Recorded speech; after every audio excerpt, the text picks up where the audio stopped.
I am Rebecca from ChemKnits, and today we are going to crudely swatch all of my pink acid dyes across 4 brands to compare the hues of these dry powders to one another. The 4 brands that I will be comparing are Dharma, Jacquard, Greener Shades, and Paradise Fibers, because these are the 4 brands of acid dyes that I own. For the purposes of this video, I am going to be picking non-red pinks. Any pinks that I feel like fall into a red category, like crimson, vermilion, things like that, those will be saved for a separate red video that I will do later on. A lot of brands have multiple different reds because these are extremely pigmented colors, and to get the subtle differences between like a scarlet and a fire red and a cherry red, there are just some little tweaks, I guess, that are made for some of them might be primary, some are premixed colors. So although you can use those reds to make pinks, I'm going to have those as a separate category for their own video at a later date. However, I may include some more pigmented colors that belong in the red/pink family, say like Cabernet and things like that, that aren't really necessarily red, but still could fit in both categories.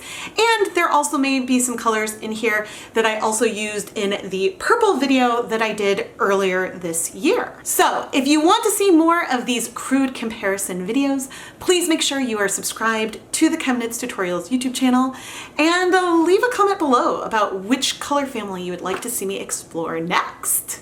I was wrong. There is not a pink color in the Greener Shades collection. There are 2 reds and a purple.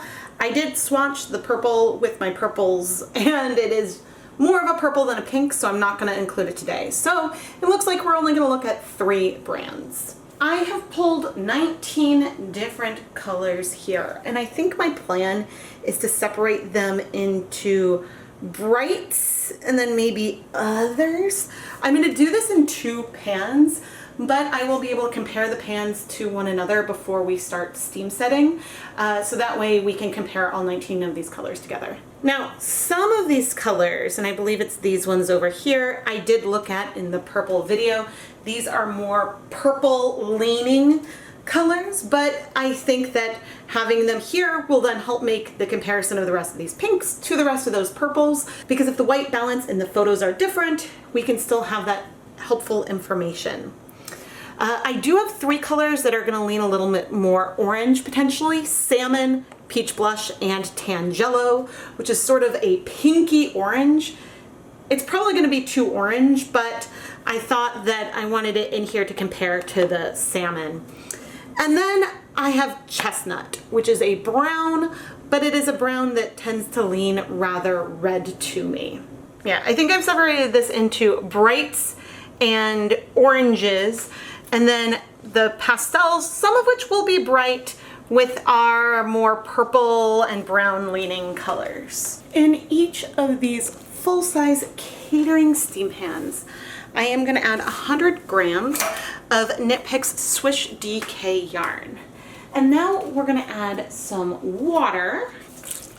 This is approximately 2 cups of water with 1 tablespoon of white vinegar. 500 milliliters is just a little over 2 cups. We are going to be swatching these colors cold, so that way we can see them really, really well on our yarn. And then when it's time to heat set this, we will add more liquid, at which point a lot of the colors, because some of these pinks are notorious for their spread, a lot of the colors will probably spread out a lot.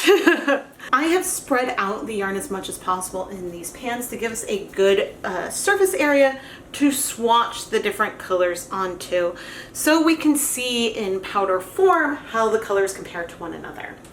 But now I'm going to go put on my respirator mask, safety glasses, and gloves so we can start swatching the colors. Let's start with our brightest pinks. First up will be Paradise Fibers Magenta. And I'm going to take a little popsicle stick to get some dye powder, and then add it on to the yarn, spreading it out so we can see the color. And I have a jar where I will put all toothpicks or popsicle sticks to keep everything clean. Now let's look at Deep Magenta from Dharma. A little bit of powder and then sort of tap it on. What this technique will not do is tell us which colors absolutely are the most pigmented.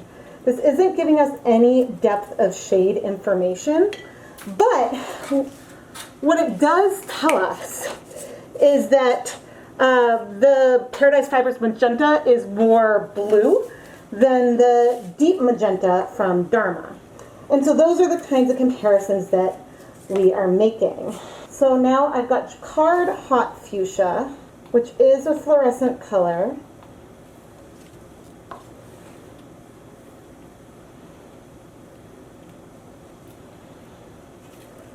And is extremely pink and bright. And now Dharma Fluorescent Fuchsia. Whoops. Which again, I may have done a lot.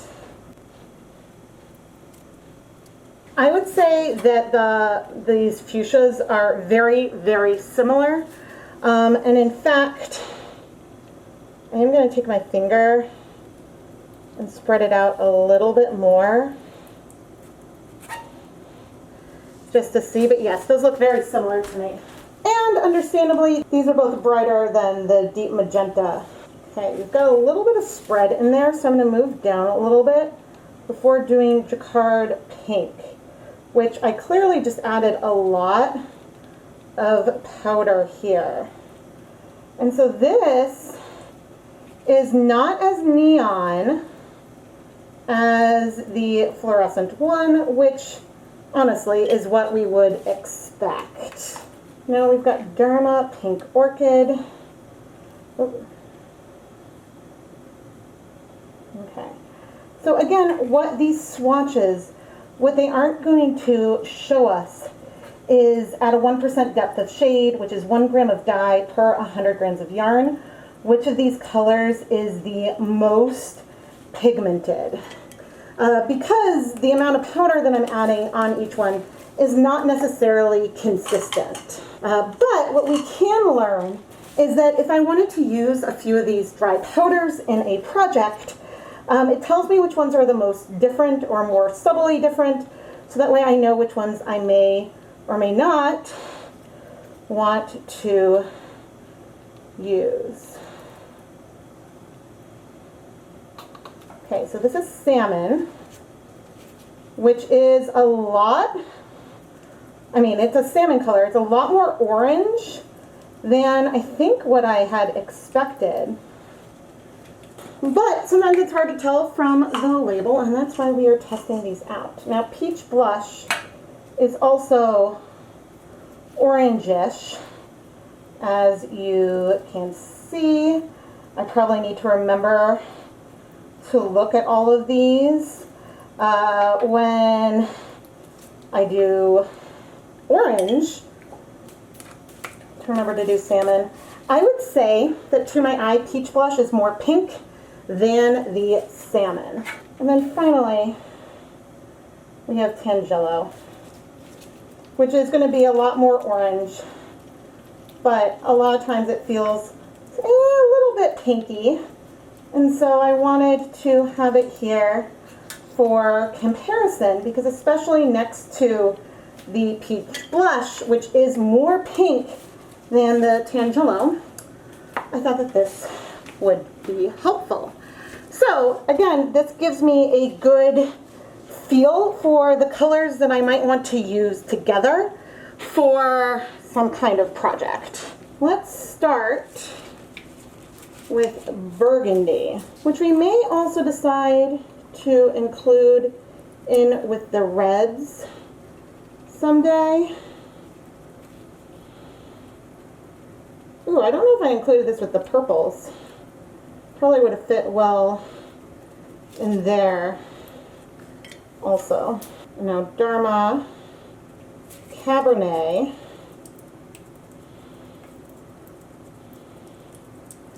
Which is very sort of deep compared to the brights we have on the other side. This is a lot more muted.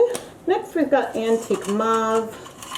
When we go into colors that have, whoop, that was a lot. Whoop. I added a lot down there. Can I move some of this over? Yeah. When we start looking at, I think I'm going to use my finger here.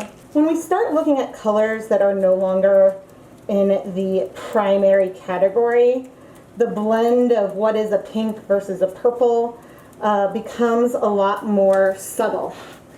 A lot more subtle and nuanced. Now, chestnut may end up looking brown with this collection, but whenever I've used it, it is more reddish for sure. There we go. Yeah, it is more of a purple, and compared to these, it does make it look more brown, but in my head, I often have it as like a red kind of category. So the rest of the colors are all from Dharma now. And this one is Amethyst, which should be rather bright and pigmented, especially since I got a reasonable amount of powder. And so I'm curious to hear if you consider Amethyst to be more of a pink or more of a purple. Colors like that I tend to call pink, but I guess for me, purples are like, for me, my favorite purples are like violet and stuff. So since purple is my favorite color, I am a bit biased here. I think this is Berry Crush, but I will confirm momentarily. Yes, this is Berry Crush. And so here's an example of where we can sort of make a comparison. Like this Berry Crush here is very, very similar, I would say, to the Paradise Fibers Magenta. Yeah, and so at the deepest, the color matches that, but it is brighter around the edge. So I guess that's not quite a paint swatch that we have to compare yet. But sometimes if you look, you can see two colors that look fairly similar, even though the paint swatch is on them, which is what I call these like swatch cards I keep on the lids of my Dharma jars. Those swatch cards can look rather different from how the dry powder looks, because if it's more concentrated or something, it can just feel different. So this was Plum Dandy, and actually this is a good example.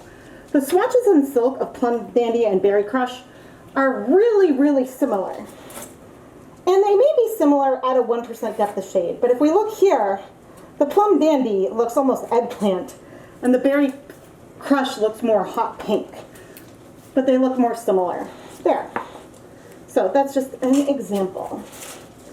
All right, next up is Flamingo Pink. These final three colors are in the pre-mixed pastel category. And you can see I added a lot of powder there, and we don't have a lot of color. So I'm actually going to come in, grab some more, so that way we can see more of the color. The kind of difference that you get with a pre-mixed pastel is that to get that intense color, you need more of the powder. Okay, now we've got Ballerina Pink. Okay, and so again, these pastels, my fingers are dry, I'm going to grab a bit more of the powder. These pre-mixed pastels, the little swatches on them look fairly similar. So we have Flamingo and Ballerina, but the Ballerina Pink is super bright and the Flamingo is more muted. And this comes down to when you take it to get that pastel color, the colors are a bit closer, but to get a more, I guess, muted baby pink versus a brighter pastel pink, you need a little bit of a difference. So I just think that it's fun, and it's why it's worth doing this exercise, because how things look at a 1% depth of shade on silk doesn't necessarily correspond to how they might look if you're using the dry powders for a project. And this is Valentine Blush. I'm again, with dry hands, getting more of the powder so we can see more of the color. Now, these final three colors are 100%, 110% less pigmented than any of the other colors that we've used today. But I think that this ballerina pink, it's not quite like Jacquard pink. Jacquard pink is maybe a little bit bluer. This has almost a little bit, it's definitely warmer toned. I would say that this is the warmest pink that we have without going orange. Because suddenly next to that, these fuchsias look very, very blue compared to that pink. I wonder why we don't have this ballerina pink like on its own. But now let me pull these pans together. So taking a closer look at these colors, I would say that Dharma's fluorescent fuchsia is slightly, maybe it's slightly bluer than the hot fuchsia from Jacquard, but I think that those are the same actual pigment. So those two are really, really close to one another. Goodness, I would say the ballerina pink sort of stands out on its own to me here. So does the Jacquard pink. That doesn't really, maybe the Jacquard pink would be the closest to the Valentine blush. Those two are sort of close. I would say the Berry Crush is very, very similar to the Paradise Fibers magenta. And actually maybe Plum Dandy is fairly similar to both Cabernet and Jacquard Burgundy a bit as well. I would say that those three are pretty close together. Oddly, my chestnut looks so brown to me right here. I have never seen it look this brown. Maybe because things are cold versus hot. That's why, like, I swear I have seen it feel more like red and purple when I've used it on its own. But let's not worry about that too much. I think I'm a little surprised. There is a bit more range in a lot of these pinks than what I was expecting. I think I was expecting these pre-mixed pastels to feel a lot more similar to some of the other colors that we had here. I mean, again, maybe Valentine Blush and pink feel similar, but otherwise, these are a lot fairly unique. Now, if I wanted to pull three colors from this collection to dye a variegated pink themed colorway, clearly you would not pick both Burgundy and Cabernet, just like you wouldn't also use like Plum Dandy and Cabernet, because those are so close. But you could decide to use Ballerina Pink, Plum Dandy, and Berry Crush, and those three colors may not look super different on the swatch card, but are more different when we look at them here. And so that would give you some more variation in the hues that you see when you're using the dry powder. And so that's why I like this exercise. I may or may not want to add more color to these colorways, but I'm now coming in with 8 cups of water, 3 tablespoons of white vinegar, and that remnant pink that I collected off of the sticks. You can see that we're getting a lot of spread in here already from these colors. And in fact, I may help it a little bit get there. And we will, after we give it some time to strike, we will flip and add more color to the other side. But since if these pinks are gonna spread, let's embrace this a little bit. And now I'm going to take these to the stove and start heating them. We're now on the stove across 2 burners. I do want to add that some colors may look different if you add them to hot yarn versus cold yarn. So these color differences aren't an absolute, but it is a fast way to compare the different colors together. So then you can start to think, okay, if I want to create this color on a tonal, maybe I should start looking at these 3 colors versus picking one based on the color swatch that's on a website to find that the color behaves differently for you. But I do want to let this heat for at least 30 minutes, but some of those pinks may require more time to absorb. But now I would like to take a moment to give a huge thank you to all of the ChemKnits patrons, including Karen Siegel, Jessica Parco, Don Jans, Elena Carnes, Stacy Pace, Tamara Svanes, and the rest of the Fiber patrons whose names you'll see going across the screen right now. Patreon is a great platform where you can help support the content on the ChemKnits Tutorials YouTube channel and get some fun perks, including early access to the Dyepot PS series. Other perks include behind-the-scenes sneak peeks, permanent coupons to the ChemKnits Creations Etsy shop, shoutouts, and more. You can find more details at patreon.com/ChemKnits. So patrons, thank you so much for supporting this series and all of the content here on the ChemKnits Tutorials YouTube channel. It has been 30 minutes, so I am now going to flip this. Ooh, and the water is clear.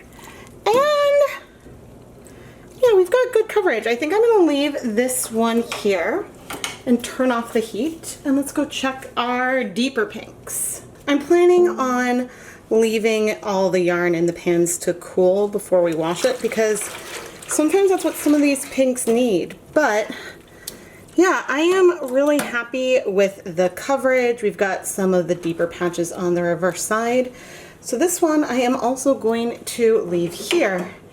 And once the yarn is cool, then we can wash it. Let's wash our beautiful pink skeins. Okay, and let's see. So far, so good. I'm not seeing any pink come out, which is great, given that we have some nice bright pinks here. And now I'm gonna add some soap.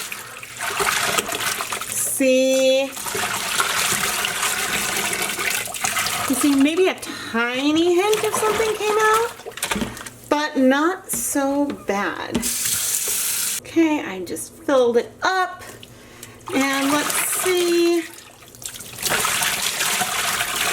Awesome, we're looking great. So I'm gonna go ahead and put this yarn through my spin dryer and then hang it up to dry so we can come back and look at our finished yarn. We looked at so many different pinks across 3 different brands of acid dyes, but looking here, it doesn't really look like we used that many colors looking at the finished yarn.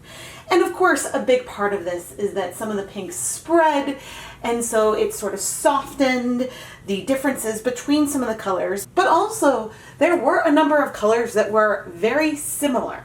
Fewer that were identical, or fewer that appeared to be like super close matches as I really had expected.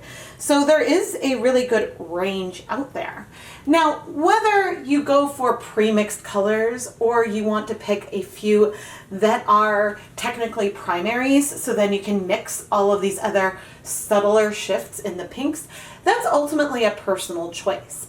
I personally really enjoy having a wide variety of pre-mixed colors because I like to dye directly with powders a lot. But if you're dyeing with liquid dyes, especially, then it is not that hard to create your own recipes for your own custom blends. Once again, I have to say that the type of swatching I did in this video is a comparison of these powders to one another, but doesn't really speak to the intended depth of shade for these various colors. So I would expect that we might see some more differences between the colors that appear very similar here if we were to go and look at that 1% depth of shade and compare it there. And so this is a crude look. It's an easy way to say if you want to speckle or do a dry sort of powder painting technique like I enjoy to do. This kind of swatching and these comparisons is a really nice way to know and to make sure that you pick, if you want to use all pinks, pick pinks that will look different together in powder form, so you don't accidentally pick two that you expect to be very different but actually have very similar hues when you are not controlling for the amount of powder that you're adding. I am sure I will include a couple of these pinks when I finally look at the different reds that I have. And there might be more reds than pinks. Maybe. I guess it depends on how true you're counting that red and that saturation. But there are probably just as many, because a lot of these brands have multiple different reds, because once you get into something that is really, really saturated, it becomes a lot harder to shift. And so therefore companies create, I think, more of the premixed colors to meet the demand and the desires of their customer base.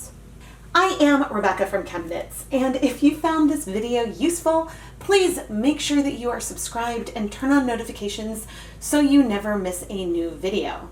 And if you want to help support the content on another level, go and check out the ChemKnits Patreon. I've talked about it in this video already, but once again, you can find that link down in the video description, or you can go to patreon.com/ChemKnits. As I go through all my colors, what color do you think I should swatch next? I really want to do green because I think that there is such a huge range of greens. And blues. I've already done some swatching of blues, but I've never tried to compare all of the blues in my collection. And so that's another one that I am personally very excited by. And then of course, gray would, I don't know, I ultimately want to do everything that I have. So please let me know down below which ones you most like to see, and hopefully I'll film another one soon. Thank you so much for watching.